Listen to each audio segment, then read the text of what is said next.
இருக்கிறோம் அவருக்காக. இப்பயுமே நாங்கள் அப்படியே ஏதோ மேப்பில் பார்க்கும்போது சீக்கிரம் வந்துடலான்னு நினச்சோம்.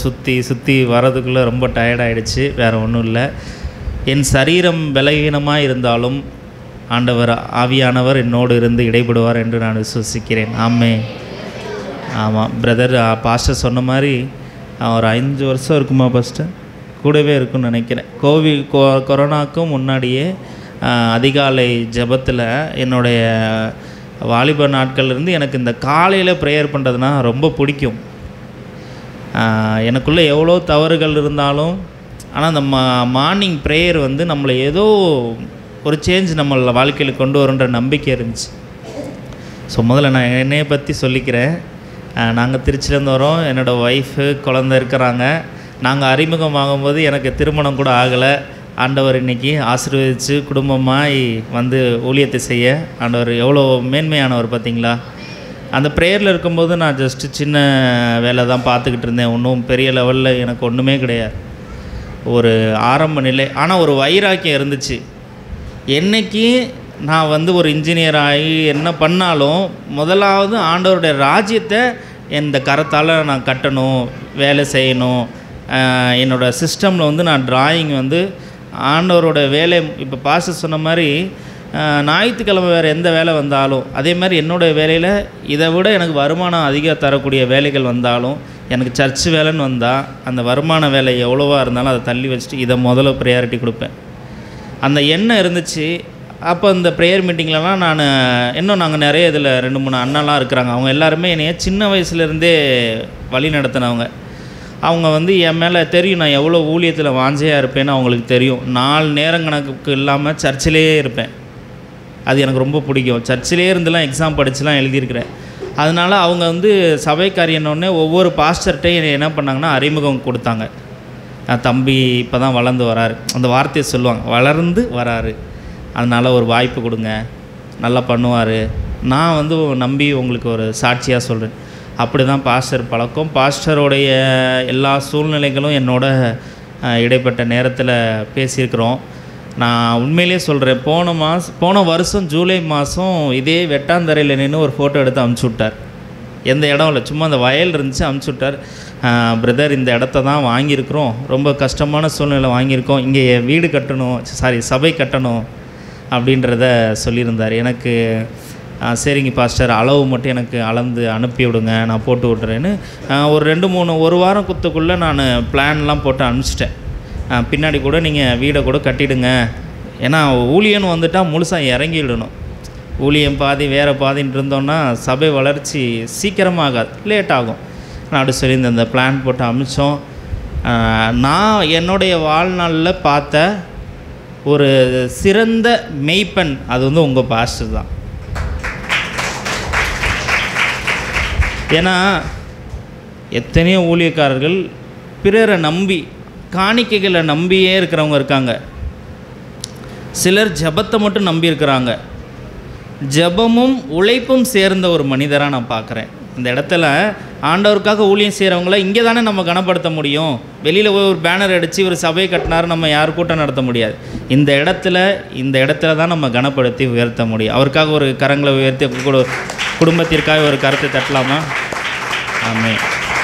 ஒரு பாஸ்டராக, உங்களோட மெய்ப்பனா, ஒரு கொத்தனாரா, எல்லாமே இருந்து நான் பார்த்து ஃபோட்டோ, எனக்கு வீடியோ எல்லாமே அனுப்புவார்.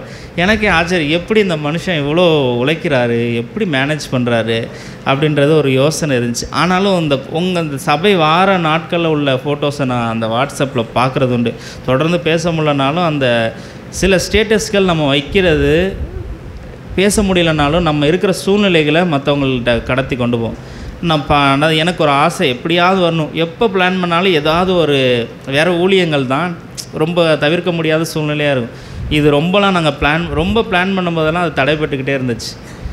2 நாளைக்கு முன்னாடி இன்னொரு சிஸ்டர் இந்த மார்னிங் ப்ரேயர்ஸ் ஃபெல்லோஷிப்பில் இருக்கிற ஒரு அண்ணாவோட, அவங்களும் எனக்கு ஒரு அக்கா தான். அவங்க இந்த மாதிரி ஃபாரினில் இருக்காங்க. அவங்க திடீர்னு எனக்கு பாஸ்டர் வந்து, நாங்கள் போன வாரமாக பாஸ்டர் நம்ம அப்ரூவல் பிளான், நம்ம சபைக்குன்னு கவர்மெண்ட் அப்ரூவல் கூடிய வேலைகளாக நாங்கள் பார்த்துட்டு இருந்தோம். அப்புறம் அந்த டிராயிங்கெல்லாம் போட்டு நான் அமுச்சு விட்டுட்டேன். இன்னும் இதுக்கப்புறம் இன்ஸ்பெக்ஷன் வரணும். ஒரு 45,000 கிட்ட இன்னும் நம்ம கட்ட வேண்டிய பணம் இருக்குது ஆன்லைனில். அப்போ பாஸ்டர் சொன்னார், இதுவரை எப்படியோ ஓடிட்டேன், இது என்ன பண்ண போகிறேன்னு தெரில பிரதர் அப்படின்னு. அது நான் நினச்சேன், இந்த இடத்துல சர்ச்சே கட்டிட்டீங்க, இது அற்பமான காரியம் அப்படின்ட்டு, ஏதாவது பண்ணணும் பிரதர், ரொம்ப ஒரு இக்கட்டான சூழ்நிலையில் இருக்கிறேன் அப்படின்னும்போது நான் ஒரு 3 நாள் என்ன பண்ணேன்னா ப்ரேயரில் வச்சேன். ஆண்டவரே, இந்த மற்ற வேலைகள்லாம் நீங்களே இறங்கி செஞ்சிட்டீங்க, இந்த கட்டட வேலைகள் தான், இது வந்து கண்டிப்பாக முழுக்க பணம் தாண்டி எல்லாம் நான் தான் வேலை பார்த்தாகணும் அப்படின்ட்டு ஆண்டவரே இந்த காரியத்தை குறித்து நான் உங்கள்கிட்ட வைக்கிறேன், எனக்கு எப்படி பண்ணுவீங்கன்னு தெரியாது, ஆனால் இந்த காரியம் நடக்கணும் அப்படின்னு. அது சின்ன அமௌண்ட்டுனாலும் நான் யார்கிட்டையும் போய் எனக்கு இந்த பிரச்சனை இருக்குது, நான் எனக்கு வயிறு வலி இருக்குது, ஆப்ரேஷன் பண்ணணும், எனக்கு 2,000 கொடுங்கன்னு நான் கேட்கக்கூடாது. இதை வந்து ஆரம்பத்துலேருந்தே நான் ஆண்டவரோட ஒரு பொருத்தனை பண்ண விஷயம். ஒரு 3 நாளாக பாஸ்டர் சொன்னதுலேருந்து ப்ரேயர் பண்ணிக்கிட்டே இருக்கிறேன். திடீர்னு நானும் அந்த அக்காவும் பேசி ஒரு 2.5 வருஷம் இருக்கும், இடையில பேசலை. ஆனால் நான் என்ன சூழ்நிலை இருக்கிறன்றதை அவங்க ஏதோ ஒரு முறையில் தெரிஞ்சுக்கிறாங்க, அவங்கள பற்றி நான் தெரிஞ்சுக்கிறேன். திடீர்னு எனக்கு வாட்ஸ்அப்பில் ஒரு மெசேஜ் வருது. காலையில் ஒரு 2 நாளைக்கு முன்னாடி காலையில் ஒரு 6 மணிக்கு நாங்கள், ஹாய் தம்பி, நீ எப்படி இருக்க, ஏதா இருக்க, எதுவுமே கேட்கல. நானும் திருப்பி நீங்கள் எப்படி இருக்கீங்கன்னு கேட்கல. ஹாய் தம்பி, நான் ஒரு சர்ச்சுக்கு என்னால் முடிஞ்ச ஒரு சின்ன தொகையை, நல்லா கேட்டுக்கோங்க, ஒரு சர்ச்சுக்கு நீங்கள் நம்பலை, என்னடா இவங்க இப்படிலாம் சொல்கிறாங்கன்னா, இந்த என் ஃபோன் அங்கே தான் இருக்குது, நான் என் மனைவி வச்சுருக்குறாங்க, நீங்கள் வாங்கி அந்த மெசேஜை பார்த்துட்டு கூட போங்க. ஒரு சர்ச்சுக்கு ஏதாவது நான் உதவி பண்ணணும், காணிக்க கொடுக்கணுன்னு ஆசைப்பட்றேன். யார், இந்தியாவிலே இல்லை, யாரோ ஒருத்தவங்க, அவங்கள்ட்ட நான் பேசி ரொம்ப வருஷம் ஆச்சு. எனக்கு இந்த நேரத்தில் இருக்கேன்னு அவங்களுக்கு தெரியாது, ஆனால் ஆண்டவர் எப்படி அணைச்சிருக்கார் பார்த்தீங்களா. உடனே தம்பி, நான் உன்கிட்ட கொடுக்குறேன், நீ போ. எத்தனை தடவை போக முடியாத எனக்கு எல்லாம் இந்த சூழ்நிலைகள் ஆண்டவர் அமைச்சு கொடுத்தார். நேற்று நைட்டே நம்ம 11-12 மணி இருக்குன்னு நினைக்கிறேன், வீட்டுக்கு வந்ததே நாங்கள் அத்தனை மணிக்கு, டைம் லேட் ஆகிடுச்சு. அதுக்கப்புறம் நாங்கள் காலையில் பாப்பாவை கிளப்பி எப்படியாவது வந்துருன்ற ஒரு வைராக்கியம்தான். ஞாயிற்றுக்கிழமை அது ஆண்டவருக்குரியது. நான் பாஸ்டர் இவ்வளோ பாரப்பட்டு சொன்னார்ல, அதனால சொல்கிறேன், எங்கேயோ இருந்து நாங்கள் எவ்வளோ செலவுப்பட்டு வரோன்ற இந்த இடம்னு இல்லை, எல்லா இடமுமே ஆண்டவருக்கு. ஆனால் ஞாயிற்றுக்கிழமை நம்ம இந்த ஊரில்னாலும் ஞாயிற்றுக்கிழமை ஒரு ஆலயத்தில் தான் நம்ம செலவிடணும். நம்மளோட தனிப்பட்ட காரியத்துக்கு செலவிட்டோன்னா நம்மளுடைய வாழ்க்கையில் நம்ம சம்பாதிக்கிற எல்லாமே வீண் விரயம்தான் ஆகும். ஆமீன். நான் இவ்வளோ நேரம் என்ன செய்திக்கு நேரவே போல் நான் நிறைய நேரம் எடுத்துக்க மாட்டேன், கவலைப்படாதீங்க. நான் ரொம்ப பங்க்சுவலாக இருக்குன்னு எதிர்பார்க்குற ஆள். சொன்ன டைமுக்கு முன்னாடியே முடிக்கணும். சொல்கிற நேரத்தில் வார்த்தைகள் உங்கள் இருதயத்தில் போய் ஊடுருவி அது பதிஞ்சிரும்னு ஆசைப்பட்றேன். இன்னும் இந்த சபை பெருசாக வளரணுன்றதான் என்னோடய ஆசை. எனக்கு நான் சபையை கட்டி தனியாக இருக்குன்ற ஆசை இல்லை, எனக்கு இந்தியா முழுவதும் உலகம் முழுவதும் போகணும் அப்படின்ற ஒரு ஆசை. எங்கள் 2 பேருக்கும் அதுதான் ஆசை. இந்த உடம்புல ஜீவன் இருக்கிற வரைக்கும் எத்தனை சபையை கட்ட முடியுமோ கட்டுவோம், எந்த பலனையும் எதிர்பார்க்கக்கூடாது. பரலோகத்தில் நம்ம எல்லோரும் ஒரே மனதாய் அவருடைய சமூகத்தில் இருக்கணும். ஆமென். ஸோ பாஸ்டர் சொன்ன விஷயத்துக்கும் நான் செய்தி தயார் செய்ததும் ரொம்ப ஒன்றி போச்சு. அப்போவே ரொம்ப பலகீனமாக இருந்தேன். காலையில் இடையிலே ஒரு இடத்துல காரை நிப்பாட்டிட்டோம். அடுத்து என்னால் கார் ஓட்ட முடியுமான்ற சூழ்நிலையில் தான் இருந்தேன். ஆனால் அந்த வார்த்தையும் பாஸ்டர் சொன்னதும் ஒரு உற்சாகம் இந்த இடத்துல வந்துருச்சு எனக்கு. சரி, கலாத்தியர் எடுத்துக்கங்க. கலாத்தியர் 5ஆம் அதிகாரம். நீங்கள் ஒவ்வொருவரும் சத்தமாக வாசிப்பீங்கன்னு நம்புகிறேன்.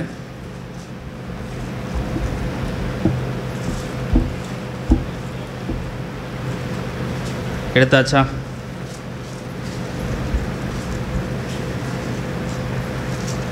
மைன்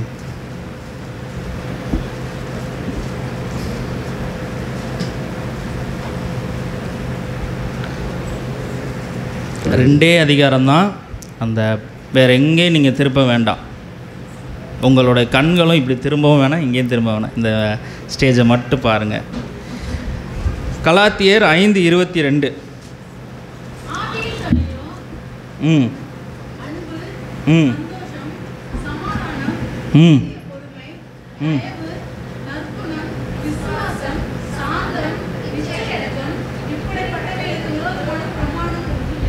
இவைகளுக்கு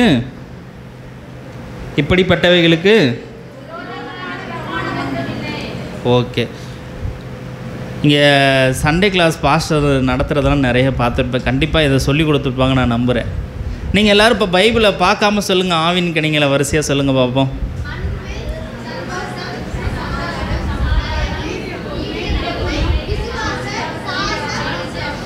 எனக்கு தெரிஞ்சு இந்த ஒரு பாப்பா மட்டும்தான் ரொம்ப நல்லா படிச்சிருக்காங்கன்னு நினைக்கிறேன். சரி, இப்போ கேட்குறேன், இந்த கனிகள் எல்லாம் உங்கள்கிட்ட இருக்கிறான்?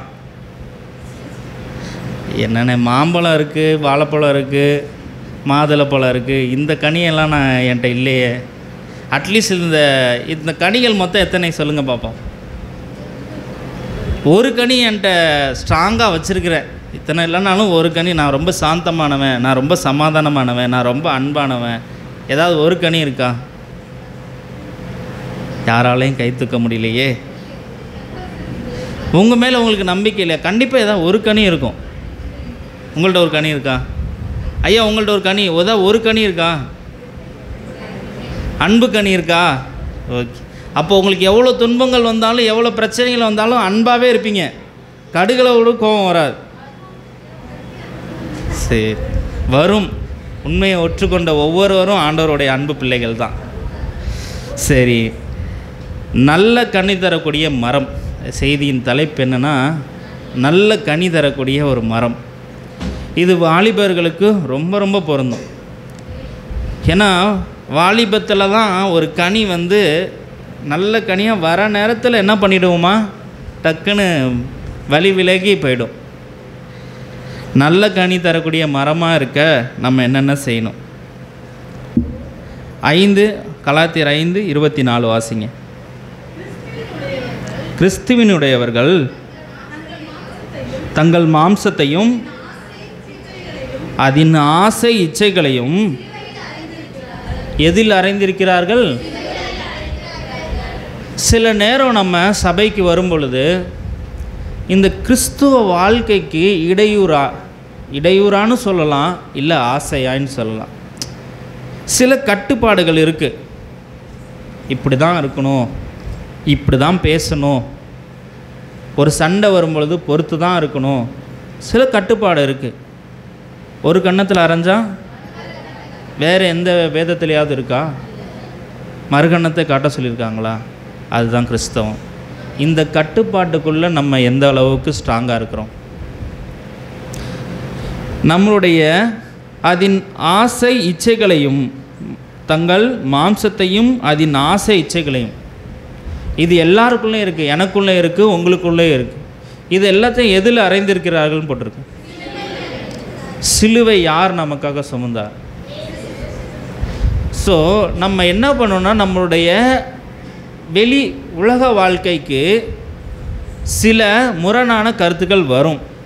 அவங்க சில ஆடம்பரமாக இருக்கலாம். ஒன்றும் வாலிபர்களுக்கு புரியும்படியாக சொல்கிறேனே, உங்களுக்கும் சினிமா பாடல் பிடிக்கும், சினிமா கதைகள் தெரியும். தெரியாமல் யாராவது இருக்கீங்களா? நான் உள்பட நம்ம தெரியாமல் இருக்குன்னாலுமே நம்மளோட ஃபோன்லேயோ ஏதாவது ஒரு விதத்தில் நம்ம என்ன பண்ணுறோம், ஒரு போஸ்டரில் கொண்டு பார்க்குறோம். அவங்களுக்கு அது ரொம்ப பிடிச்சி போனால் அடுத்த கட்டத்துக்கு என்ன பண்ணுவாங்க, ஸ்டேட்டஸ்லேயோ இல்லை அவங்க நண்பர்கள்ட்டையோ ஏதோ ஒன்று பகிர்ந்துக்கிறாங்க. ஆனால் நீங்கள் பகிர்ந்துக்கணும்னு நினைப்பீங்க, ஆனால் பகிர்ந்துக்கிங்களா? ஏன்? ஒரு விஷயத்தை செய்ய தோணுது, ஆனால் பண்ணலனாலே அது தப்பு தான். நான் என்ன தோணும், நீ ஆண்டவர் பிள்ளை தானே, நீ ஏன் அப்படி பண்ண? அந்த ஆசைகளெல்லாம் நம்ம யாருக்காக விட்டு கொடுக்கணுமா? பாஸ்டர் சொல்லும் பொழுது நேற்று நைட்டு எனக்கும் அதே காரியத்தை ஆண்டவர் வெளிப்படுத்தினார். நான் செய்திக்கு தயார் செய்த காரியம் வேறு, ஆனால் காலையில் ஆண்டவர் வெளிப்படுத்தின காரியம். இங்கே நிறைய மரம், நல்ல மரம் தான் தம்பி, ஆனால் நீ போய் நிறைய மரத்தில் ரொம்ப நாளாக அடசலாக இருக்குது, குப்பையாக இருக்குது, அந்த மரத்தோட கிளைகளெல்லாம் என்ன பண்ணணும், செதுக்கி விடு. என்னுடைய வார்த்தையில் கொஞ்சம் ஆழமாக சொல்லு, கொஞ்சம் உரம் போடு, நல்ல தண்ணி கொடு. அப்போ இந்த வாலிப நாட்களில், இந்த வயதான நாட்களில் எத்தனையோ பேர் வாலிபர்களுக்கு மட்டும் இல்லை, சில வயதானவங்களுக்கும் சில தீராத ஒரு வியாதி இருக்கும். என்ன தெரியுங்களா? ஒரு சின்ன வருத்தமாக இருக்கும், பேச மாட்டாங்க. அது ஒரு பாவம்தான். அந்த கனி வருதில்ல, அன்பு கனி. அன்பு இல்லையே, மன்னிப்பு இல்லையே. குழந்தைங்கள வழி மாறி போயிருப்பாங்க, திருப்பி அவங்கள ஏற்றுக்க மாட்டாங்களே முழு மனசோட, அதுவும் ஒரு பாவம்தான். ஆண்டவர் வந்து என்ன பண்ணார்? எல்லாரையும் மன்னித்தார், எல்லாரையும் சேர்த்துக்கிட்டார். நம்ம சேர்ந்து ஒற்றுமையாக இருக்கோமா? ஒரு சபை என்றால் என்ன? ஒரு குடும்பம். ஒரு குடும்பத்தில் என்ன தான் அண்ணன் தம்பிக்குள்ள, அப்பா மகனுக்குள்ள, கணவன் மனைவிக்குள்ள 1000 சண்டைகள் வரலாம், அடிச்சே இருக்கலாம், திட்டியே இருக்கலாம், துரோகம் பண்ணியிருக்கலாம், ஏமாந்துருக்கலாம், அந்த உறவு மாறாது. என்னதான் இருந்தாலும் என்ன சொல்லுவாங்க? இரத்த பாசம். அது மாதிரி தான் ஆண்டவருக்கும் நமக்கும் அந்த பாசம் இருக்குது. நீ எங்கே வேணால் போயிருக்கலாம் தம்பி தங்கச்சி, நீ வழி விலகி தூரமாக நின்று எட்டி பார்த்துக்கலாம், ஆண்டவர் என்னை சேர்த்துக்குவாரா, நான் வரலாமா, நான் ரொம்ப பாவம் பண்ணி ரொம்ப பின்னாடி போயிட்டேன், என்னை வந்தால் சேர்த்துக்குவாங்களான்னு தெரில, ஒருவேளை நான் வந்தால் என்னுடைய பழைய வாழ்க்கையை சொல்லி காட்டுவாங்களான்னு தெரியல அப்படின்னு நீ பயந்து கூட யோசிக்கலாம். ரொம்ப தூரம் போயிட்டீங்கன்னு கவலைப்படாதீங்க. நீங்கள் கீழே இருக்கலாம், நீங்கள் தூரமாக இருக்கலாம், ஆனால் ஆண்டவர் உன்னை தேடி வருவார். சகை மரத்து மேலே இருக்கும்போது ஆண்டவர் போய் இறங்கி வான்னு தான் சொன்னார். அது மாதிரி இன்றைக்கி ஆண்டவர் சொல்கிறார், மகன் என் அருகில் வா, நான் உனக்காக வந்திருக்கிறேன், நீ எதை பார்க்குறியோ அதை விட்டுடு, எப்பொழுதும் என் கண் ஓய்வில்லாமல் உன்னை பார்த்துக்கிட்டு இருக்கு, நீ என்ன பார்த்துக்கிட்டு இருக்க, உன் கண் எனக்கு பரிசுத்தமாக இல்லையே, உன் இருதயத்தில் நான் இல்லையேன்னு கேட்குறாரு. நீங்கள் இந்த இடத்துல நீங்கள் அறிக்கையிடலைன்னா எங்கேயுமே அறிக்கையிட முடியாது. ஒவ்வொரு வார்த்தையும் நீங்கள் கேட்கும் பொழுதே நீங்கள், ஆண்டவரே நான் இவ்வளோ தப்பு பண்ணிட்டேன், என் மனதில் நான் வேறு ஒருத்தவங்களுக்கு இடத்த கொடுத்துட்டேன், என் மனதில் தேவையில்லாத சிந்தனைகள் இருக்குது, நான் நல்ல கனி தரக்கூடிய மரமாக தான் ஒரு காலத்தில் இருந்தேன், இப்போ என்கிட்ட நல்ல கனி இல்லை, 9 கனியில் ஒரு கனி கூட இல்லை, அன்பு இல்லை, சந்தோஷம் இல்லை, சமாதானம் இல்லை, இச்சை அடக்கம் இல்லை, பாவத்திலேருந்து என்னால் வெளியே வரவே முடியல, நான் 2 நாள் நினைக்கிறேன், 3ஆவது நாள் திருப்பி அதே பாவத்தை தான் செய்கிறேன், இந்த கை அதே பாவத்தை தான் செய்யுது, இந்த கண் அதே பாவம் தான் செய்யுது, இந்த கால் எந்த தீமையான இடத்துக்கு போகக்கூடாதுன்னு நினைக்கிறதோ அதே இடத்துக்கு தான் நான் போகிறேன், என்னால் அந்த பாவத்திலேருந்து வரணும்னு நினைக்கிறேன், ஆனாலும் என்னால் மீள முடியல. நீங்கள் ஒரு சீரியல் பார்க்கலாம், இல்லை ஒரு படம் பார்க்கலாம், இல்லை டிவி எனி டைம் உங்கள் வீட்டில் ஓடிக்கிட்டே இருக்கலாம், பாவம்தான். இந்த டிவி ஓடுறதுனால உங்கள் குழந்தைய நீங்கள் ஒழுங்காக பார்த்துக்க முடியாமல் போயிருக்கலாம், உங்கள் வீட்டில் நல்ல ஒரு ஆகாரத்தை நீங்கள் சமைச்சு கொடுக்காமல் போயிருக்கலாம், இதனால் குடும்பத்தில் சமாதானம் ஏற்படாமல் இருந்திருக்கலாம், எவ்வளோ சண்டைக்கு அந்த டிவி ஒரு காரணமாக இருந்திருக்கலாம். எத்தனை நாள் நீங்கள் யோசிச்சிருப்பீங்க, கண்டிப்பாக சொல்கிறேன், ஒவ்வொருத்தரும் யோசிச்சிருப்பாங்க, இந்த டிவியை பார்க்காம கொஞ்சம் சமைச்சிடலாமே, இந்த டிவியை பார்க்காம இந்த பிள்ளையை கொஞ்சம் பார்த்துக்கலாமே, பாடம் சொல்லித்தரலாமேன்னு யோசிச்சிருக்கலாம். ஆனால் நம்மளால் செய்ய முடியாது. ஏன்னா நம்ம அதுக்கு அடிமை, அந்த ஃபோனுக்கு நம்ம அடிமை, நம்மளுடைய இச்சைக்கு, நம்மளுடைய கண்களில் பார்க்குற ஒவ்வொரு பாவத்துக்கும் நம்ம அடிமை. அடிமைத்தனத்திலிருந்து மீட்கிற ஒரே ஒருவர் உண்டுனா அது நானும், யாருமே கிடையாது, மனிதனால் முடியாது. மனிதன் தூக்கி விடலாம், ஆனால் எல்லா நேரமும், இரவுலையும் எல்லா நேரத்திலையும் தனிமையிலும் கூட இருக்கிற ஒரே ஒருத்தர் இயேசு கிறிஸ்து மட்டும்தான். உங்கள் பாவத்தை, உங்களோட ஆசையை, உங்களோட மாம்ச இச்சை எல்லாவற்றையும் எதில் அறைந்திருக்கணுமா? அவரோட பாதத்தில் சாஷ்டாங்கமாக விழுந்துருங்க. சபையில் வந்து முட்டிக்கால் போட, கை தூக்க, மண்டியிட யோசித்த யாரும் உயர்ந்ததா சரித்திரம் இல்லை. இதே மாதிரி சபையில் நான் கூட்டி பெருக்கியிருக்கிறேன், எல்லா வேலையும் செய்வேன். வேணால் நான் நீட்டாக ட்ரெஸ் பண்ணிட்டு காரில் வந்திருக்கலாம், ஆனால் நான் போகிற இடத்துக்கு, நான் சபையில் வளர்ந்த இத்தனை வருஷம், என்னோடய சின்ன வயசுலேருந்து நான் சபையிலே தான் வளர்ந்தேன். இங்கே பாய் போடுறது, கூட்டுறது, பெருக்கிறது, சமைக்கிறது, எல்லா வேலையும் எல்லா பாஸ்டர் சொல்லக்கூடாது, சொல்லி செய்கிறது வேலைக்காரன், சொல்லாமல் செய்கிறதான் ஆண்டவரோட பிள்ளை. எங்கள் அப்பா வீடு, இது என் வீடு, நான் அவரோட மகன், எனக்கு எங்கள் வீட்டுக்கு அடுத்து வர விருந்தாளிக்கு என்ன கொடுக்கணுமோ அது எனக்கு தெரியும். விருந்தாளிக்கு நம்ம வந்து நீங்கள் சாப்பிடுங்கன்னு சொல்லுவோமா? நீங்கள் போய் சாப்பிட்டுங்க, போட்டு சாப்பிடுங்க சொல்லுவான், வாங்க உட்காருங்க, என்ன வேணும் கேட்டு கேட்டு கொடுப்போம். இது யாரோடைய வீடு? நம்ம வீடு. நம்ம வீட்டுக்கு புதுசாக யார் வரணும்? இதோ அங்கே வெளியில் இந்த வர வழியில் பார்த்தேன், ஒரே ஆட்டம் பாட்டம் பால் குடத்தோடு அந்த வாலிபர்கள் அத்தனை பேர் போகும்போது என் இருதயம் அவ்வளோ சங்கடப்பட்டுச்சு. அவங்களாம் இங்கே இருக்க வேண்டியவங்க தானே, உங்களுக்கு தோணலையா? எப்போ நீங்கள் இந்த ஊருக்காக பேரை சொல்லி, தெருவை சொல்லி, வீட்டை சொல்லி, உங்கள் ஃப்ரெண்டு பேரை சொல்லி ஜெபிக்கிறீங்களோ இந்த இடம் பத்தாது. வெளியில் நிற்கிறோம், ஒரு சர்வீஸ் 3 சர்வீஸாக மாறும். பாரம் வேணும். பாரன்றவுடனே நிறைய பேர் பாரப்பட்டு ஜெபியுங்கள், பாரப்பட்டு ஜெபிங்க. அதோட உண்மையான அர்த்தம் என்னன்னு தெரியுமா? பேரையோ ஆட்களையோ சுமக்கிறதில்ல. அவங்கள நினச்சி ஒவ்வொரு நாளும் ஒவ்வொரு இரவும் ஒவ்வொரு காலை முழங்கால் படிக்கிட்டு அவங்கள பேரை சொல்லி சொல்லி சொல்லி ஆண்டவரே அவங்க இந்த பாவத்தில் போயிட்டுருக்காங்க, அவங்க வாழ்க்கை இப்படி மோசமாக போயிட்டுருக்கு, அவங்க நல்லவங்களாம் மாறணும், உம்முடைய வசனத்தை அவங்க வாயில் சொல்லணும், அவங்களோட கண்கள் உம்முடைய வேதத்தை பார்த்து படிக்கணும்னு ஜெபிங்க. அதுதான் பாரம். எத்தனை நாள் ஜெபிச்சிருக்கீங்க? ஆமென். ஜெபிச்சவங்களுக்காக நான் ஆண்டவரை ஸ்தோத்திரிக்கிறேன். ஜெபம் மட்டும் போதும். பணம் வேண்டாம், பொருள் வேண்டாம், எதுவுமே வேண்டாம். பாரப்பட்டு ஜெபியுங்க. ரெண்டாவது, நல்ல கனியாக நாம் செய்ய வேண்டியது என்னென்ன சொல்லியிருந்தேன்? ஆசை. அப்படி வசனத்தை படித்தா போதுமே.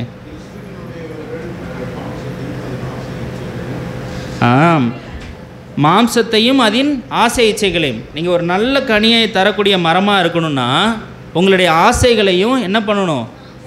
மாம்ச இச்சை, சரீர பிரகாரமான ஒரு இச்சை வரும். இப்போ இதெல்லாம் வாலிபர்களாக இருக்கிறாங்க. இன்றைக்கி நடக்கக்கூடிய அந்த தொலைக்காட்சியில் பார்க்கக்கூடிய ஒவ்வொரு நியூஸும் பாரமாக இருக்குது. நீங்கள் அடுத்த எதிர்கால சந்ததிகள், வாலிபர்கள், வாலிப பெண்கள் அதிக எதிர்பார்ப்பு எதில் இருக்கணும்னா, நான் திருமணம் பண்ண போகிற பையன் ஆண்டவருக்குள்ளே இருக்கிறானா, நல்ல வேதத்தை வாசிக்கிறாரா, வாரானா சர்ச்சுக்கு போகிறாரா, அப்படிப்பட்ட ஒரு மாப்பிள்ளையை பாருங்கன்னு யாராவது சொல்லுவீங்களா? ஒருவேளை இது நல்லா படிக்கணும், லட்சத்தில் சம்பளம் வாங்கணும், தோட்டம் தரவு இருக்கணும், வீடு இருக்கணும்னு நினச்சிங்கன்னா அதை நீங்கள் வேடிக்கை மட்டும்தான் பார்க்க முடியும், அனுபவிக்க முடியாது. அன்பு இருக்காது, சந்தோஷம் இருக்காது, சமாதானம் இருக்காது. என்ன நீங்கள் எப்படி சொல்கிறீங்க? நான் கையை உயர்த்தி இந்த இடத்துல சொல்கிறேன், என் மனைவி திருமணம் பண்ணும்போது எனக்கு ஒன்றுமே கிடையாதுங்க. உங்கள்கிட்ட இருக்கிற சொத்தில் கூட எனக்கு ஒன்றும் கிடையாது. ஒரு வீடு இருக்குமா உங்களுக்கு? நான் ஒரு ஜீரோ. இப்போ இல்லை, திருமணத்துக்கு முன்னாடி நான் ஒரு ஜீரோ. எங்கள் வீட்டு அளவு எவ்வளோ இருக்குன்னு நினைக்கிறீங்க? இந்த பில்லர் இருக்குல்ல, இந்த பில்லருக்கு இதுக்கு எவ்வளோ கேப் இருக்குது? இதுலேருந்து இவ்வளோ தான் மொத்த வீடு. இதில் கிச்சனு, இதில் பெட்ரூம் இருக்கும். வீட்டில் பாதி புக்ஸ் வச்சுருப்பேன், அதுக்கு கீழே படுத்துக்கிடுவேன். இதில் 3 பேர் இருந்தோன்னு சொன்னால் நம்ப மாட்டீங்க. 3 பேரும் அதே வீட்டில் தான் ஒரு 10 வருஷமாக இருந்தோம். ஆண்டவர் இந்த ஜெபம், இந்த பாஸ்டரை மீட் பண்ணுறதுக்கு முன்னாடி ப்ரேயரு, கடின உழைச்சேன், இல்லைன்னா சொல்ல. பார்க்காத வேலை இல்லை, எல்லா வேலையும் பார்த்தேன். காலையில் பேப்பர் பால் பாக்கெட் போட்டேன், ஸ்கூலுக்கு போனேன், ஈவினிங் கொரியர் போட்டேன். ஆனால் வசனத்தையும் ஆண்டவருடைய வேதத்தையும் நான் ஒரு நாள் விடலை. ஒரு நாள் வரும்னு தெரியும், எனக்கான நாள் ஆண்டவர் தருவார். நான் ஜெயிக்காமல் முன்னாடி வந்து பேச முடியுமா?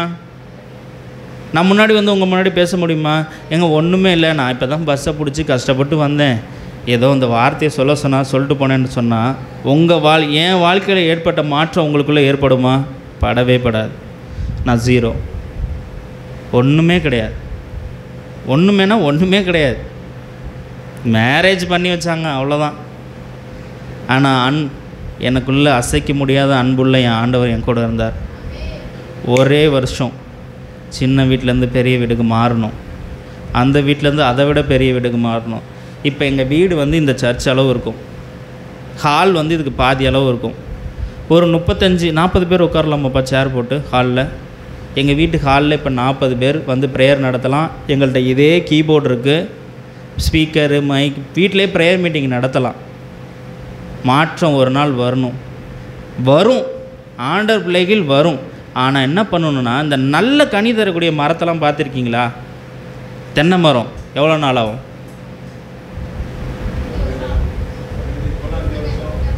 இப்போ உள்ள சில இதெல்லாம் கொஞ்சம் சீக்கிரம் வருது, ஒரு 10 வருஷம். 10 வருஷத்தில் எத்தனை பேர் சோர்ந்து போயிடுவீங்க?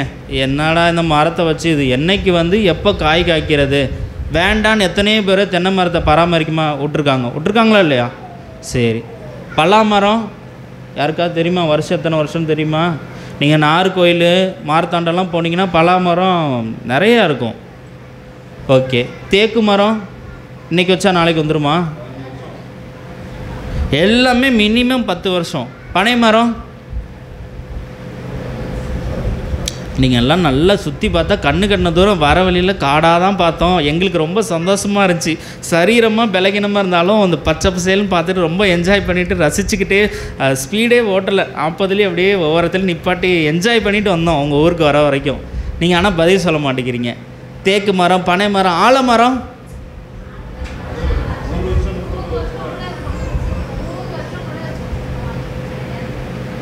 சரி இதெல்லாம் ஒரு பக்கம் இருக்கட்டும், சரிங்களா? எல்லாம் 10 வருஷம். முருங்கை மரம்,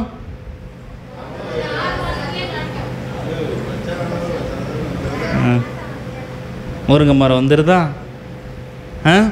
கத்திரிக்காய், அவரைக்காய், புளிச்சக்கீரை, பொன்னாங்கண்ணி,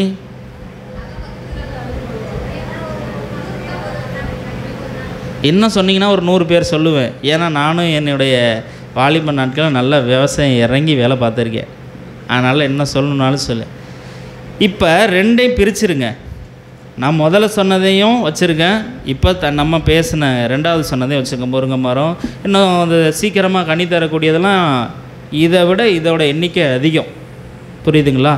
இப்போ ஒரு வாழைத்தார் போட்டால் 1 வருஷத்தில் பார்க்கலாமா? தார் பார்த்துடலாமா? நல்லா பாருங்கள். முக்கியமாக வாலிப பிள்ளைகளே கவனமாக கவனிங்க. இந்த மரம் போல தான் நம்மளுடைய வாழ்க்கையும். நீங்கள் ஆலமரமும் தென்னை மரமும் பனை மரமாக இருக்கணுமா, இல்லை வாழை மரமும் முருங்கை மரம் மாதிரி இருக்கணுமா? நல்லா யோசித்து பார்த்துக்கிடுங்க. ஒரு தென்னை மரம் காய்க்கிறதுக்கு 10 வருஷம், இது 2 வருஷமோ 3 வருஷத்துலேயே வருது. ஆனால் ஒரு தென்னை மரம் வளர்கிற வரைக்கும் தான் காத்திருக்கணும். வளர்ந்துட்டா அதோட வளர்ச்சியை யாராவது நிப்பாட்ட முடியுமா? நீங்களாக வெட்டுற வரைக்கும் அதுலேருந்து பயனை நம்ம என்ன பண்ணலாம்? பெற்றுக்கொண்டே இருக்கலாம். என்னென்ன பெற்றுக்கொள்ளலாம்? அதை வெட்டுனா கூட அதோட மட்டையை கூரையாக போடலாம். கூரையாக போடலாம்ல. தென்னை மாறு யூஸ் பண்ணுறோம், ஓலை யூஸ் பண்ணுறோம், தேங்காய் யூஸ் பண்ணுறோம், சாப்பிட யூஸ் பண்ணுறோம். அதோட மூடியை எத்தனையோ கைவினை பொருட்களுக்கு யூஸ் பண்ணுறாங்க. அதோட மட்டையே எத்தனையோ கைவினை பொருட்களுக்கு யூஸ் பண்ணுறாங்க. எவ்வளோ பயன்களை சொல்லிக்கிட்டே போகலாம். அதோடைய நாரை கயிறாக திரிக்கிறாங்க. அந்த நாரை கூட என்ன பண்ணுறாங்க? கயிறாக திரித்து அது அவ்வளோ வலு தரக்கூடிய ஒரு பொருளாக மாறுது. இதே தான் ஆலமரம், பனைமரம். பனைமரம்லாம் எடுத்து இன்னமும் பழைய திருநெல்வேலி சைடுலாம் போனால் இன்னமும் பனை மரத்தில் உள்ள கூரை அந்த ரூஃப் இருக்குது, இன்னமும் அசைக்க முடியாத அளவு இருக்குது. திருப்பி எடுத்துகிட்டு கூட கட்டலாம் அதை வச்சு, அந்தளவு ஸ்ட்ராங்காக இருக்குது. பனை ஓலை, பனங்கற்பட்டியில் உள்ள சத்து வேறு எதுலேயும் கிடையாது. பதநீர், எவ்வளோ அப்படி பயன்களை அடுக்கி எடுத்துக்கிட்டே போகிறோம். முருங்கை மரம் எடுத்துருங்க, பயன் இருக்குது, இல்லைன்னு சொல்லலை. ஒரு காற்று அடித்தா முருங்கை மரம் தாக்கு பிடிக்குமா? தாக்கு பிடிக்குமா? ஒரு வெள்ளம் வந்துச்சுன்னா வாழை மரம் தோப்புலாம் எத்தனை செய்திகளை பார்க்குறோம், எல்லாம் அழிந்து அழுகி போச்சு. வாலிபனே, வாலிப பிள்ளையே, நல்ல கவனமாய் கவனிங்க. வாழை மரம் போல் சீக்கிரமாக கனி தரணும்னு வேகமாக போனீங்கன்னா அப்படியே பின்னோக்கி வந்துடுவீங்க. ஆலமரம் போல், தென்னை மரம் போல், பனை மரம் போல் காத்திருங்கள். அவருடைய பலத்த கைக்குள்ளே அடங்கியிருங்கள். நீண்ட நாட்கள் காத்திருத்தல் இருதயத்தை இழைக்க பண்ணும், விரும்பினது வரும்பொழுது ஜீவ விருட்சம் போல் இருக்கும். ஆமென். காத்திருத்தல் ரொம்ப ரொம்ப முக்கியமான விஷயம். டிவியில் பார்க்குறதையும் வெளியில் பார்க்குறதையும் நினச்சி சீக்கிரம் எனக்கு இப்படி ஒரு வாழ்க்கை அமையணும், நான் இப்படிப்பட்ட ஒரு பெண்ணை தான் பார்க்கணும். எத்தனை நியூஸ் வரதட்சணை. பணமாக அவன் வாழ்க்கையை சமாதானத்தை கொண்டு வர போது கார், வீடு, பங்களா எல்லாத்தையும் 1 வருஷத்தில் கொண்டு வரலாம். ஒரு வீட்டை என்ன 1 வருஷத்தில் கட்ட முடியும்? 1 வருஷம் அந்த வீட்டில் சந்தோஷமாக எல்லாம் செவ்வறு பை ஒவ்வொரு ஸ்கொயர் ஃபீட்டாக பார்த்தா கூட 1 வருஷம் வரைக்கும் அதை பார்த்து ரசிக்கலாம். அதுக்கப்புறம் அன்பு இருக்குமா? ஆவியின் கனியில் 9ல் 1 கூட இருக்காது. அப்புறம் எப்படி நீங்கள் ஒன்றா இருப்பீங்க? கனிகள் உள்ள ஒரு மணவாளனையும் கனிகள் உள்ள ஒரு நல்ல மனைவியும் கிடைக்கணும், நல்ல கணவன் மனைவி 9 கனியும் இருக்கணும்னு எத்தனை பேர் ஜெபிக்கிறீங்க? இன்னையிலேருந்து அந்த ஒரு தீர்மானத்தை எடுங்க. நீங்கள் வேலை பார்க்கலாம், ஆனால் ஒரு வாழ்க்கை துணை உங்களோட திருமணத்துக்கு அப்புறம் உங்களுடைய வாழ்க்கை மாறணும். உங்களுக்கு நல்ல கணவன், நல்ல மனைவி இருந்தால் தான் அடுத்து கிறிஸ்துவுக்குள்ளே நீங்கள் அடுத்த சந்ததியை கொண்டு போக முடியும். என்னடா நான் என்ன படிச்சுக்கிட்டு இருக்கேன், நான் வேலை பார்த்துட்டு இல்லை. இப்பொழுதுந்தே அதற்காக தயாராக இருங்க. உங்கள் இருதயத்தை இப்பொழுதே பக்குவப்படுத்துங்கள். வேதத்தில் உங்களை நீங்கள் ஸ்ட்ராங் பண்ணுங்கள். ஒவ்வொரு வேர்கள்லையும் உங்களோட மரத்துக்கு எப்படி வேர்களுக்கு தண்ணீரோ நம்மளுடைய வாழ்க்கைக்கு வேதம் ஒவ்வொரு வசனங்களும் நம்முடைய கால்களுக்கும், நம்முடைய கண்களுக்கும், நம்முடைய நாவுகளுக்கும், நம்மளுடைய தலையில், நம்மளுடைய சிந்தனை ஒவ்வொன்றுக்கும் ஆண்டவருடைய வசனம் நம்மளை என்ன பண்ணணும்? என்னடா தலை சொல்கிற, தலையில் என்ன இருக்குது? ஆமாம், இந்த ஒரு முடியை சீவுறதை கூட ஸ்டைலாக வச்சுக்கிட்டு அதில் கலர் பண்ணிட்டு போகிறதுக்கும் நான் இப்படி வந்து சீவுறதுக்கும் வித்தியாசம் இருக்கா இல்லையா? நீங்கள் அப்படி பார்த்தோன்னே ஓகே பண்ணிவிடுவீங்களா? அவங்கள்ட்ட போய் பேசுவீங்களா? உடனே வெளி தோற்றத்தை பார்க்கக்கூடாது, உள்ளத்தை பார்க்கணும். நிறையா உள்ளத்தை பார்த்து தான் அங்கே செய்தியில் தலைப்பில் வருது. நான் பார்த்தேன், ரொம்ப பேசி பழகணும், நான் ரொம்ப நம்பினேன், கடைசியாக பார்த்தா எல்லாமே ஓட்டையாக இருக்குது. ஓட்டையாக தான் இருக்கும். முருங்கை மரம் வெளியே பார்க்க அப்படியே பச்சை பசேன்னு அப்படியே அந்த முருங்கைக்காயோட அழகாக தான் இருக்கும். ஒன்றும் இல்லை, நீங்கள் போய் எத்தனாலும் அது உடஞ்சிரும். தென்னை மரத்துலேயும் பனை மரத்துலேயும் காலை வைங்க, கிழிச்சிரும். வசனம் உங்களுக்குள்ளே ஸ்திரப்படும் பொழுது நீங்கள் ரொம்ப ஸ்ட்ராங்காக இருவீங்க. உங்களை எத்தனை பேர் எதிர்த்து வந்தாலும் அவங்க தான் காயப்படுவாங்க. ஏன்னா ஆண்டவருடைய வசனம் உங்களுக்குள்ளே இருக்குது. ஆமென். கலாத்தியர் 5:13-14 வாசிங்க. சகோதரரே, நீங்கள் சுயாதீனத்திற்கு அழைக்கப்பட்டீர்கள். சுயாதீனத்தை நீங்கள் மாம்சத்திற்கு ஏதுவாக அனுசரியாமல் அன்பினாலே ஒருவருக்கு ஊழியம் செய்யுங்கள். ஆமென். எதனால் ஊழியம் செய்யணுமா?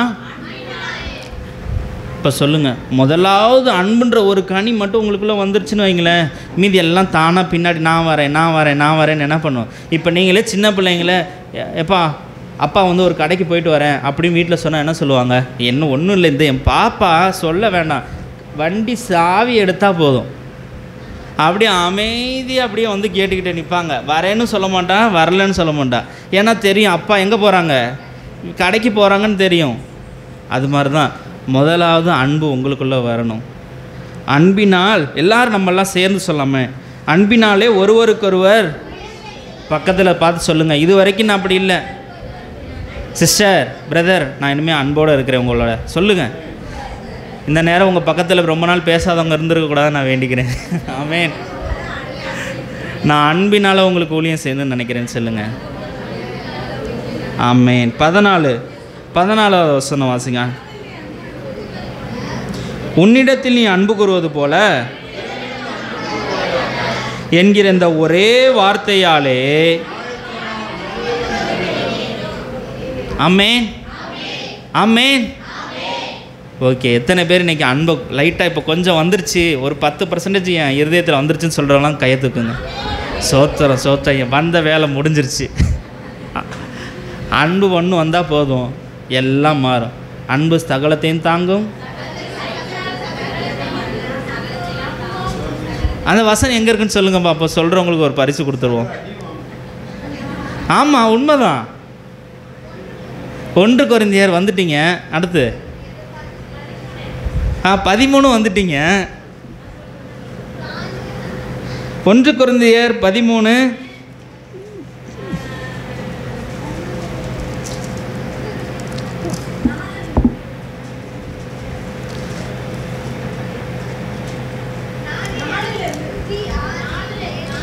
வாசிங்க.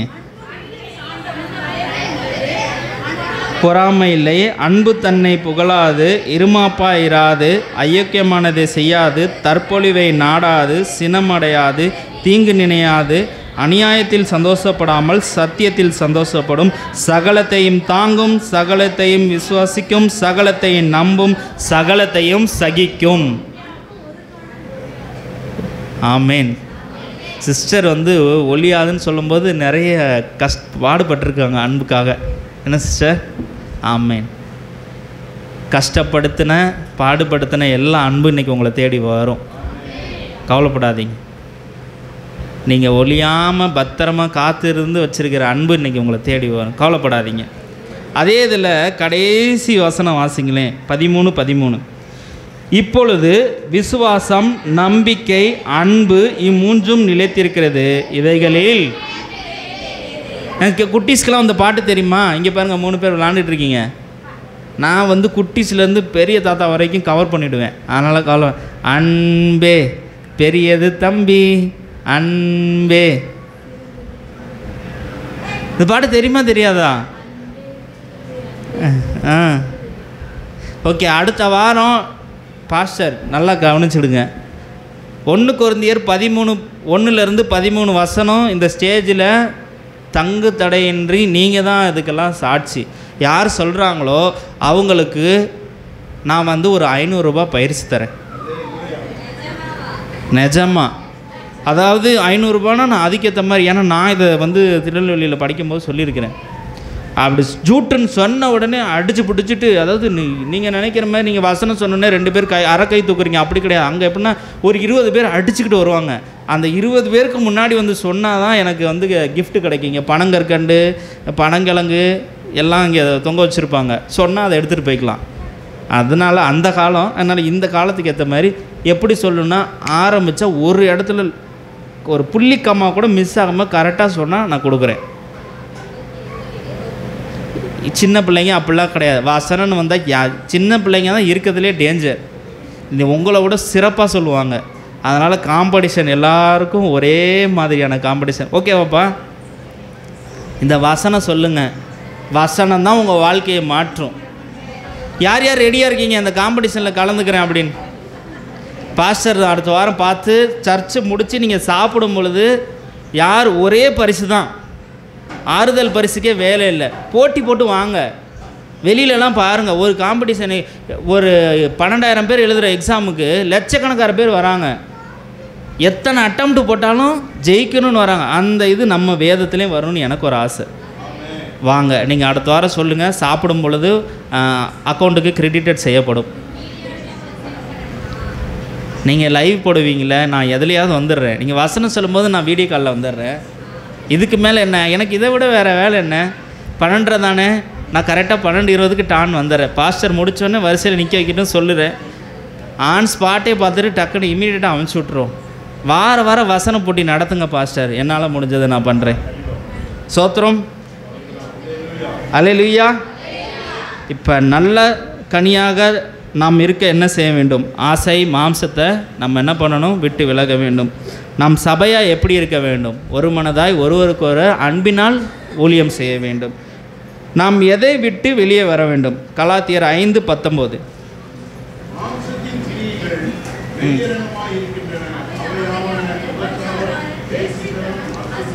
நல்லா சத்தமா.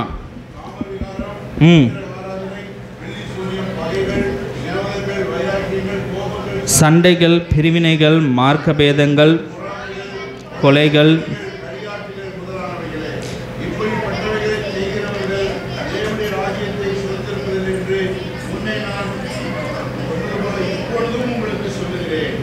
எப்பொழுதும் சொல்கிறேன். இப்பொழுதும். எப்பொழுதும். எப்பொழுதுன்னா என்ன அர்த்தம்? ஆனால் இப்போ சொல்கிறார் ஆண்டவர், உங்களை பார்த்து சொல்கிறார். நீங்கள் வாசித்ததில் மாம்சத்தின் கிரியைகள் வெறியங்கமாக இருக்கின்றன. அவை யாவன? விபச்சாரம், வேசித்தனம், அசுத்தம், காம விகாரம், பகைகள், விரோதங்கள், வைராக்கியங்கள், கோபங்கள், சண்டைகள், பிரிவினைகள், மார்க்கபேதங்கள், பொறாமைகள், கொலைகள், வெறிகள், களியாட்டுகள். இவ்வளோ இதில் ஒன்று எனக்குள்ளே இருக்குன்னு சொல்கிறவங்களாம் மனசார ஆண்டவருக்கு உண்மையாக கையோடு. ஏதோ ஒரு பாவம் எனக்குள்ளே இருக்குது, நான் மாற்றணும்னு நினைக்கிறேன், ஆனால் வரவே முடியல. எனக்கு அது தப்புன்னு தான் தெரியுது. இந்த பாவத்தில் ஏதோ ஒன்று எனக்குள்ளே இருக்குது. ஆமென். கோபம், சண்டை, அட சொல்கிறத கேட்கலனால அதுவே ஒரு மனசு. நான் ஏதாவது வார்த்தைகள் வெளியிலேருந்து ஏதாவது கொண்டு வந்தேனா?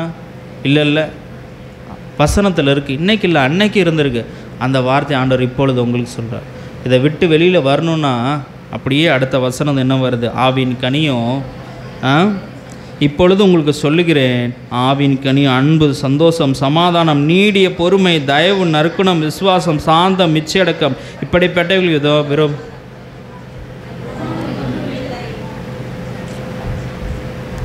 வேற இவ்வளோ நீ காணிக்க கொடுக்கணும், ஒரு ஆட்டை கொண்டு வரணும், அதை எனக்கு பலியிடணும், ஏதாவது டிமாண்ட் கேட்குறாங்களா? உன் மனசை மாற்றிரு. உன்னோட தப்பை நீ உணரு. உனக்கு எது கோபம் வருது? நான் கோவப்பட்டிருந்தா உன் நிலைமை இப்போ என்ன இருக்கும்? நீ எவ்வளோ பாவம் செஞ்ச, நான் உனக்காக எவ்வளோ கஷ்டப்பட்டிருந்தேன், உனக்காக நான் சிலுவையில் அரைஞ்சிருக்கிறேன். ஆண்டவர் இப்படி பேசினா நீங்கள் நம்ம தலைலாம் எங்கே இருக்கும்? நிமிர்ந்து பார்க்க முடியுமா? எல்லா தலையும் என்ன பண்ணியிருக்கோம்? பலி கொடுக்குற ஆடு போல் தலை குடிஞ்சு தான் இருந்திருக்கும். அதனால் இன்றைக்கி ஒரு தீர்மானம் எடுங்க. இவ்வளோ நாள் போனதெல்லாம் போட்டோம், இவ்வளோ நாள் போனதெல்லாம் போட்டோம், இனி வேண்டாம். இவ்வளோ பாவத்தில் ஏதோ ஒரு பாவத்தில் நான் முடங்கி கிடக்கிறேன், இவ்வளோ நாள் இந்த பாவத்தில் எதிலோ நான் ரொம்ப கஷ்டப்பட்டு இருக்கிறேன், இதுலேருந்து நான் வெளியே வரணும். கலாத்தியர் 6:2 படிங்களேன். கலாத்தியர் 6:2.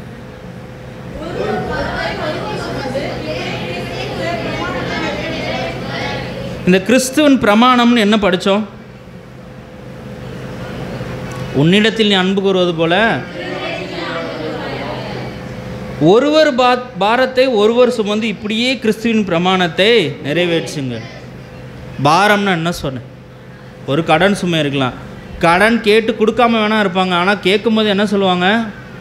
என்கிட்ட இன்றைக்கி தான் இந்த செலவு இருந்துச்சு, ஒரு 10 நிமிஷம் வந்திருந்துன்னா நான் கொடுத்துருப்பேனே.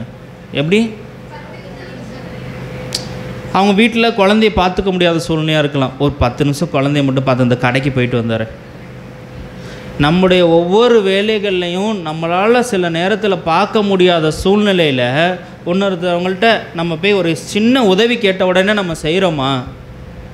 ஒன்றும் இல்லை. இந்த சபைக்கு வரும்போது பாஸ்டர் அதாவது யாருமே இல்லையே, எனக்கு இந்த வேலை இருக்கே, இந்த எப்படின்னு போடணும், எப்படி என்ன பண்ண போகிறோம், இந்த வரவங்களே லேட் ஆகிடுச்சுன்னு யோசிக்கும் பொழுதே நீங்களாம் பாஸ்டர் நான் அந்த பாயை போட்டுருவா, நீங்கள் வேணால் கொஞ்சம் மற்ற வேலைகளை பாருங்கன்னு நம்ம சொல்லாமல், அவங்க தானே, அவங்க அந்த தம்பி இருக்கார், அந்த பாப்பா இருக்காங்க, அவங்களுக்கு தான் தெரியும், நாம் கற்றுக்கணுன்னு கூட நினைக்க மாட்டோம்.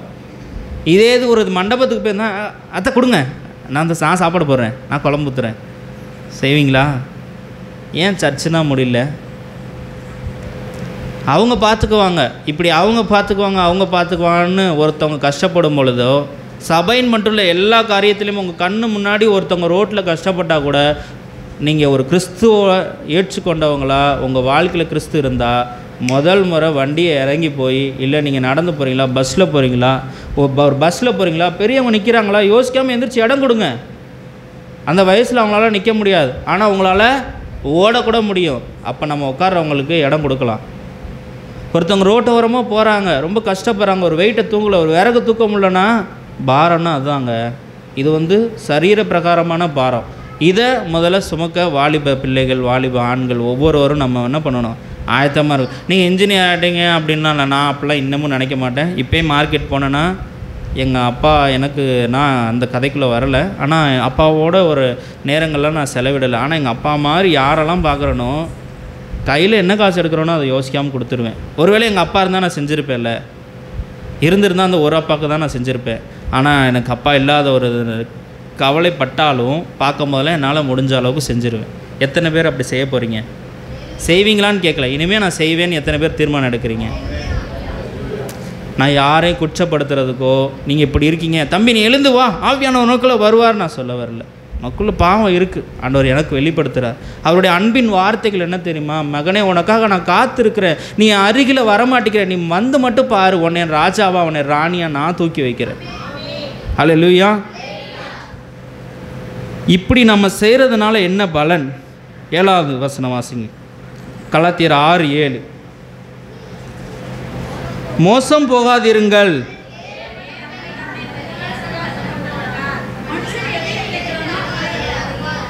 எதை விதைக்கிறானோ. இப்போ நீங்கள் அன்பை விதைச்சா உங்களுக்கு என்ன கிடைக்கும்? அன்பு கிடைக்கும். வேப்ப விதையை விதைச்சா என்ன வரும்? புளிய மரம் வருமா? தென்னை மரத்துக்கு தேங்காய் வச்சா வேறு என்ன வரும்? இல்லை, நான் கூட பனை மரம் வரும்னு நினச்சேன். அதே மாதிரி தான், நீங்கள் என்னவோ அதுதான் உங்களுக்கு. சில நேரத்தில் உலக பிரகாரமாக நான் அன்பை கொடுத்துக்கிட்டே இருக்கேன், ஆனால் எல்லோரும் என்னை வெறுக்கிறாங்க. ஒரு நாள் மாறும், உங்களை முழுசாக அவங்க அறிஞ்சு கொள்ளும் பொழுது அந்த ஒரு நாளுக்காக நீங்கள் என்ன பண்ணியிருக்கணும்? காத்து இருக்கணும். நான் மறுபடியும் ஆரம்பத்தில் சொல்கிற ஒரே வார்த்தை, உடனே கிடைக்கிறது எதுவும் என்ன பண்ணாது, நிலைக்காது. காத்திருந்து பெற்றுக்கொள். எல்லாமே யார் உங்களுக்கு எதிராக எவ்வளோ எதிரான பிரச்சனைகளை கொடுத்தாலும் உங்களால், பாஸ்டருக்கு கொஞ்சம் வருஷத்துக்கு முன்னாடி நீங்கள் நிறைய பேர் அப்பையிலேருந்தே வரீங்கன்னு மாதிரி தான் சொன்னாங்க. எவ்வளோ பிரச்சனைகளை சந்தித்தாங்க, நீங்கள் கூட இருக்கீங்க. ஆண்டவர் இன்றைக்கி பிரச்சனை கொடுத்தவங்க வெளியில் இருக்காங்க, நீங்கள் புது கட்டடத்தில் ஜம்முன்னு ஆண்டவர் ஆராதிச்சு. அல்லேலூயா, அல்லேலூயா. 6:9 வாசிங்களேன். கலாத்தியர் 6:9.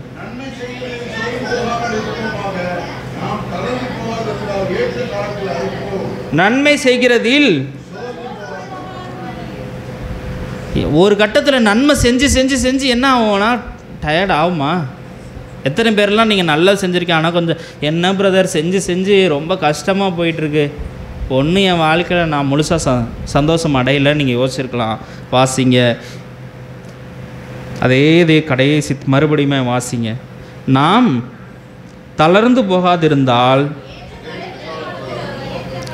இப்போ கண்ணு கட்டின தூரம் நெல் இருக்குது. நெல் எத்தனை நாளில் அறுவடை பண்ணுவாங்க? 90 நாள், 90 நாள், 3 மாதம். அது 5 நாள் கூடவும் ஆகலாம், முன்ன பின்ன ஆகலாம். அந்த மண்ணுடைய சத்தை பொறுத்து நல்லா வெயிட்டாக இருக்கா, சாஞ்சிருக்கா, தண்ணி நல்லா இருக்கா, மணிலாம் சாவியாக இருக்கா, இல்லை நல்லா விளைஞ்சிருக்கா, படுத்திருக்கா, எல்லாம் பார்த்துட்டு தான் என்ன பண்ணுவீங்க? ஒரு வேளை எனக்கு ரொம்ப கடன் பிரச்சனை இருக்குது, இப்போ அதிக விலைக்கு எடுக்கிறாங்கன்னு சொல்லி ஒருத்தர் வியாபாரி வந்தால் அதை 60 நாளில் அறுப்பீங்களா? ஏன் அறுக்க மாட்டீங்க? ஏன்னா அதுக்கான காலம் வரலை. இது உங்களுக்கான காலம் வர வரைக்கும் நீங்கள் காத்திருங்க. இது உங்களுக்கான காலம் வந்துச்சுன்னா உங்களோட அறுவடையை யாராலையும் தடுக்க முடியாது. நீங்கள் அறுக்கணும்னு இருந்துச்சுன்னா அறுத்து தான் ஆவீங்க.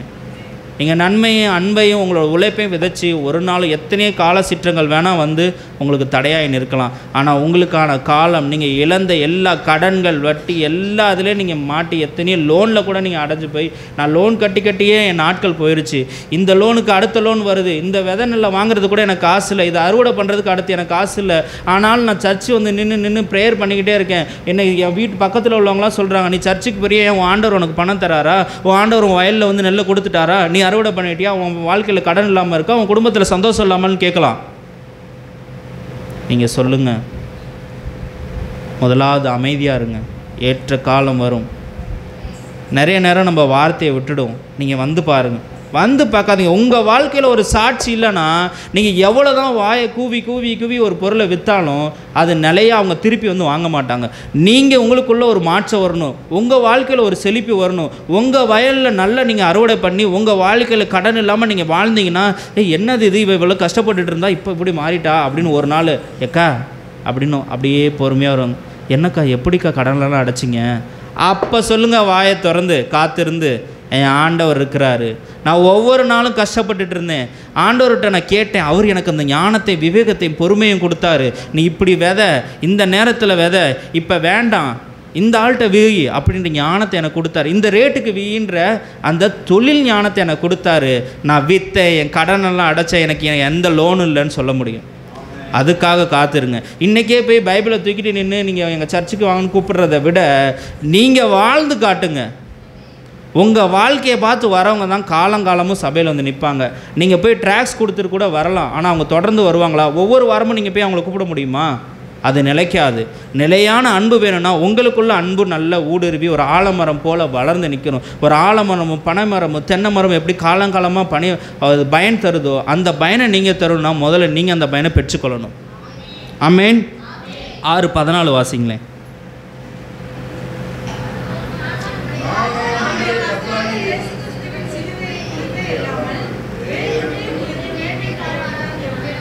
ஆமென். சொல்லுங்க.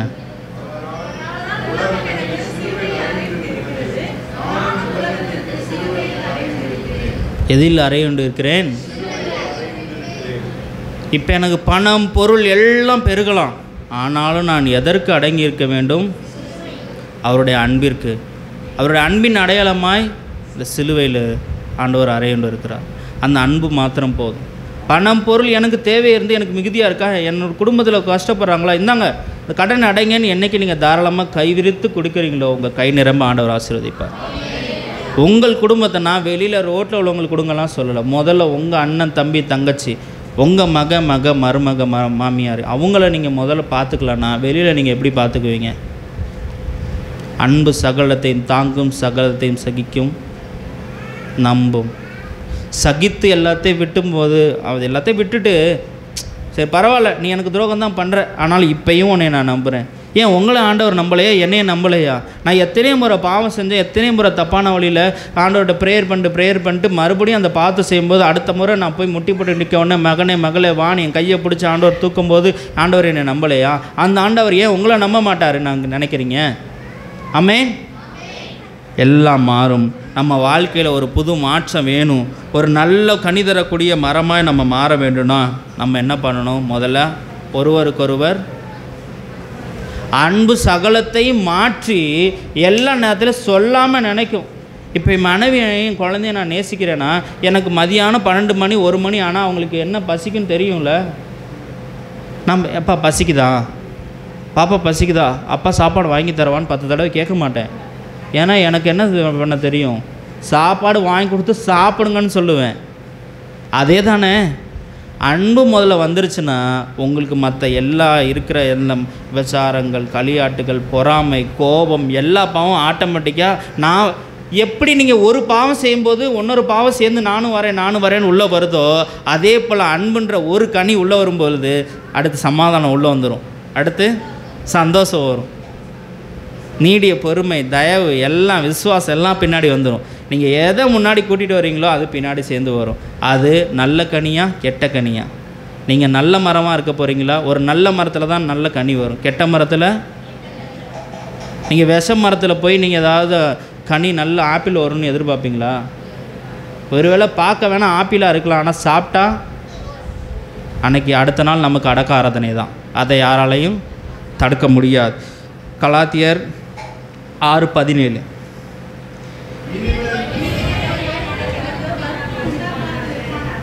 ஆமென். நான் என் சரீரத்திலே சகோதரரே நம்முடைய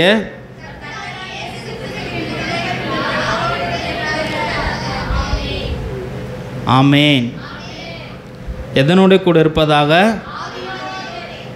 இந்த ஆவி அன்பு உங்களுடைய இருதயத்தில் எப்படி இருக்கணுமா? இனிமேல் ஒருவனும் எனக்கு வருத்தம் உண்டாக்காதிருப்பானாக. வருத்தம் உண்டாக்காதிருப்பான். எப்பா எனக்கு வந்து உன் மேலே ரொம்ப வருத்தம்ப்பா, என்னதான் இருந்தாலும் நீ அப்படி பண்ணியிருக்கக்கூடாது, அக்கா நீங்கள் அப்படி பண்ணியிருக்கக்கூடாதுக்கா, 1000 தான் இருந்தாலும் என்கிட்ட ஒரு வார்த்தை சொல்லியிருந்தா நான் உங்கள்கிட்ட அப்படி செஞ்சுருப்பேனா, விட்டு கொடுத்துருப்பேன்ல, நீங்கள் என்னை சொல்லாமல் பண்ணிட்டீங்கல்ல, ஏன் எனக்கு வந்து மழை வருதுன்னு தெரியுது, ஏன் வாய்க்கால்லையும் கொஞ்சம் லைட்டாக பறிச்சு விட்ருக்கலாம்ல அப்படின்னு கேட்டிருப்பீங்களா இல்லையா? அதே தான் ஆண்டவர் சொல்கிறார், மகன் நான் ரொம்ப கஷ்டப்படுறேன், நீ உன்கிட்ட படிக்கிறேன்னு சொல்லி ஒரு ஃபோனை கையில் எடுத்த, ஆனால் நீ படிக்காமல் வேறு ஏதோ தப்பான காரியத்தெல்லாம் நீ பார்த்துக்கிட்டு இருக்க, இதெல்லாம் சரியா? எனக்கு உன் மேலே ரொம்ப வருத்தம்ப்பா. ஆண்டவர் சொல்கிறார், எத்தனை பேர் நீங்கள் தப்பு பண்ணீங்க, எத்தனை பேர் பாவம் பண்ணீங்க, எத்தனை பேர் நம்ம கஷ்டப்படுறது தெரில. நானும் இந்த இடத்துல அப்படியே அவருக்காக மனமுருங்கி என்னுடைய கரத்தை உயர்த்தி நான் இந்த இடத்துல கேட்குறேன், இசப்பா ஏதோ பல கஷ்டத்தை தாண்டி இந்த இடத்துல நான் வந்திருக்கிறேன். எத்தனையோ வாலிப பிள்ளைகள் மனதில் நினைக்கிறாங்க, வெளியில் வர முடியலன்னு நினைக்கிறாங்க. ஆனால் ஆண்டவரே நீர் இனிமேலும் ஒருவனும் எனக்கு வருத்தம் உண்டாகாதிருப்பானாக. கர்த்தராகிய இயேசு கிறிஸ்துவினுடைய அச்சடையாளங்களை நான் என் சரீரத்திலே தரித்து கொண்டிருக்கிறேன்.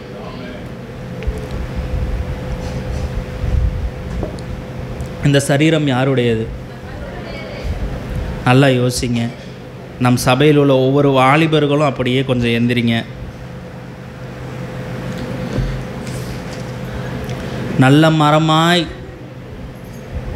கீழே பெற்றோர்கள் முதியவர்கள் எல்லாம் இந்த கனி தரக்கூடிய வளர்ந்து வரக்கூடிய இந்த மரங்களை நம்ம எப்படி மரம் வந்து கனி தரலன்னா என்ன பண்ணுவீங்க? சைடில் பறித்து உரம் போட்டு தண்ணி ஊற்றி அதுக்கு எல்லா விதமான எல்லா உரத்தையும் நம்ம கொடுப்போம். அதுபோல் இப்போ நம்ம உரம் போட போகிறோம்.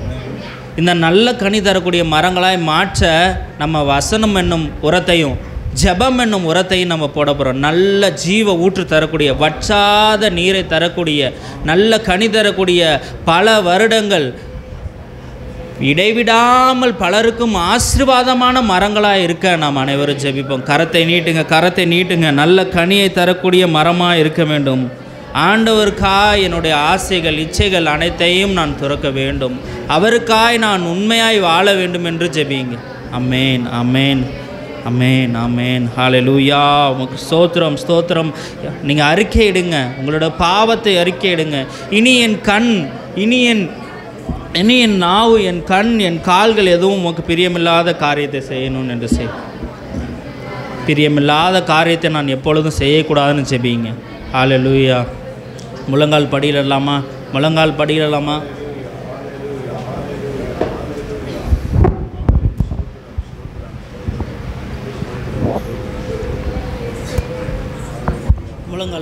முழங்கால் படியிடலாம்.